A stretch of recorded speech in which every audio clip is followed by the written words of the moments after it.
begin with the biggest global headline, a revolt against Vladimir Putin, the biggest challenge to his rule. Vladimir Putin has been in power for 23 years. He's not faced anything like this before, an unprecedented coup that lasted 36 hours. It was led by this man, Yevgeny Prigozhin, chief of the Wagner group, also known as Putin's chef. This is a story that Hollywood would scramble to buy rights for, a strongman leader versus his own aide. A private army marching towards the capital, reinforcements made to stop their march, and deals being broken behind the scenes. At the end, the revolt may have ended, the rebel may have been banished, but it's left Russia in an extraordinary crisis. More on that later. First, let's tell you how the rebellion unfolded. What exactly happened in those 36 hours? It all began on Friday with this video. A 30-minute long video. At first glance, it looked like any other Wagner rant, because Prigozhin has criticized the Russian military before, multiple times. But this video was different. This time, the Wagner chief sounded very angry. He questioned the Kremlin's operations. He slammed the defense minister of Russia, and he said that the Ukraine war was based on lies. The war was not needed in order to return the Russian citizens to our bosom, and not in order to demilitarize and denazify Ukraine. It was needed for one star with additional embroidery so that one mentally sick man could look good on a coffin pillow. You heard that. Those accusations are damning. And of course, Moscow would not have any of that. So Russian agencies scrambled into action. They ordered for his immediate arrest.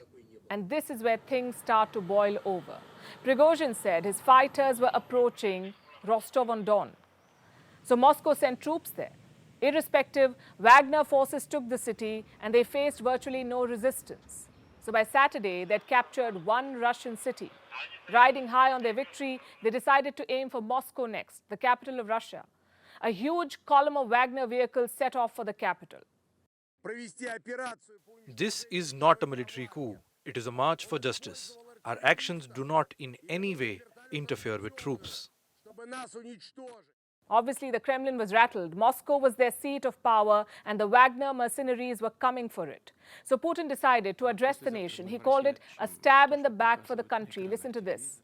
We won't let it repeat a civil war. We will protect our people and our statehood from any threats, including treason from the inside. What we are facing now is treason.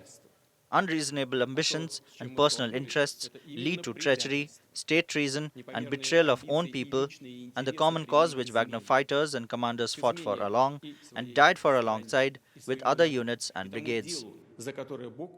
But even this failed to stop Wagner. By Saturday afternoon, they were less than 400 kilometers away. So the Wagner army is marching on. They're just hours away from the capital.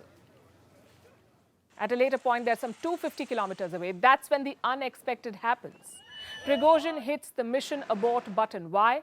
Apparently to avoid bloodshed.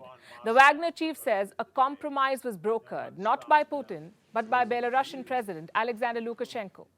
And what are the conditions of this deal? 1. Wagner forces will halt their march. 2. Prigozhin would leave for Belarus. 3. A criminal case against him would be dropped. And 4. Those who joined the rebellion would not be prosecuted. These were the terms of the deal. Prigozhin was last seen in an SUV on Saturday night. He was leaving the town that he'd captured, Rostov-on-Don. Some local people were seen cheering for him. Others shook his hand through the car window. Meanwhile, the Wagner mercenaries headed back to their base, and just like that, the rebellion was over. It ended as suddenly as it began. At least for now, it's ended. But this wasn't just any other revolt. It was the biggest challenge yet to Putin's rule. It was Russia's most serious security crisis since 1999. And remember, all this was happening while Russia is still at war in Ukraine. So Moscow had to divert resources from there to protect its own territory. Putin had to move forces to protect himself from a private army that he helped create. Which brings us to the most crucial question. Where does this leave the Russian president? Has his hold on power weakened? Has this shattered his image of invincibility? Putin appeared on TV on Saturday. He appeared again in a Kremlin video address today. But he's not been seen in public since. No one knows where he is really. Many say he escaped from the capital. They claim that Putin flew to a secret place, a palace in Valdai. The seriousness of what has happened in Russia cannot be overstated. Putin's inner circle is very crucial for him. It is the key to keeping him in power, and Prigozhin was part of this inner circle. He was a close confidant until he decided to revolt. It seems Putin underestimated him. He could have stopped this with a phone call, but the fact is he did not. It was Lukashenko who had to step in. So clearly, this is a challenge to Putin's leadership. His strongman image has taken a hit, and many expect him to retaliate, either militarily or individually against those who took part in this revolt. Does that mean Prigozhin is not safe anymore? Well, technically, he's a free man, but now he has a target on his back. And what about his band of fighters, the Wagner group? What happens to them? They've been fighting Putin's war in Ukraine. In fact, they play a very key role there in the war in Ukraine. This private army has long had Moscow's blessing. Not anymore. Wagner's future looks uncertain now. It's hard to say what will become of the fighters or the impact that this will have on the war in Ukraine. Russia insists there will be none. That this rebellion will have no impact on the war, but that's a hard sell. Moscow has been dealing with infighting between Wagner and its military for a while now. And now it's had to deal with a mutiny. This definitely helps Ukraine, and while Putin seems to have been caught off guard, it looks like the West may have known something. US intel, for instance, says that there were signs of a mutiny. A key trigger was a decree issued by Moscow on the 10th of June. It ordered all volunteer detachments to sign contracts with the government. This included the Wagner group. What it basically means is this: there was going to be a takeover of the Wagner mercenaries. There were signals that something was up in Russia.